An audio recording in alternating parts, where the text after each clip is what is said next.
সাফ চ্যাম্পিয়নশিপের 15তম আসর মাঠে গড়াবে 2026 সালে, যেখানে অন্যতম সেরা দল হিসেবে অংশ নেবে বাংলাদেশ।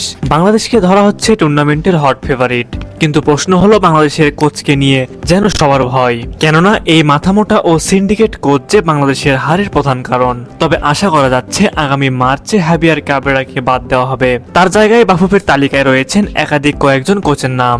জানলে অবাক হবেন, ইউরোপ ও লাতিন আমেরিকা কাঁপানো কোচদের নাম রয়েছে বাফুফের এই সংক্ষিপ্ত তালিকায়, অথচ বাফুফে পড়ে আছে কাবরেরার পেছনে।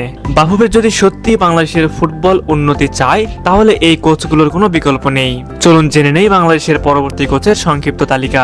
Number 1, George Vilda. স্পেনের কোচিং জগতে এক পরিচিত নাম জর্জ। তিনি ইউএফা প্রো লাইসেন্সধারী এবং বহু বছর ধরে নারী ফুটবলের সর্বোচ্চ পর্যায়ের কাজ করে নিজের কৌশলগত দক্ষতার প্রমাণ রেখেছেন।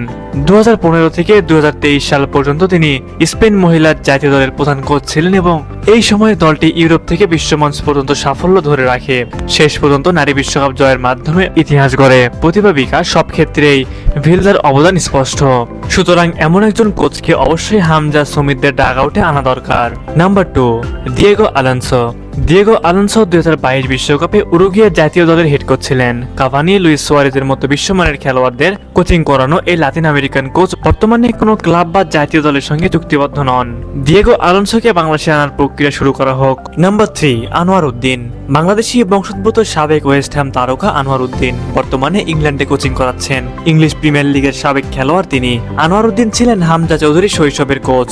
বাংলাদেশের ফুটবল নিয়ে কাজ করতে চান তিনি। হামজা চৌধুরীর সাথে আনোয়ার উদ্দিনের কম্বিনেশনও বেশ জমে যাবে বলে ধারণা করছেন অনেকেই। মূলত সেই জন্যই আনোয়ারকে জাতীয় দলের ডাগ আউটে দেখতে চায় সবাই। প্রিয় ভিউয়ার্স, এই 3 জন কোচের মধ্যে আপনারা কোন কোচকে বাংলাদেশের ডাগ আউটে দেখতে চান? এই বিষয়ে আপনারা কি ভাবছেন তা আমাদের কমেন্ট করে জানাবেন।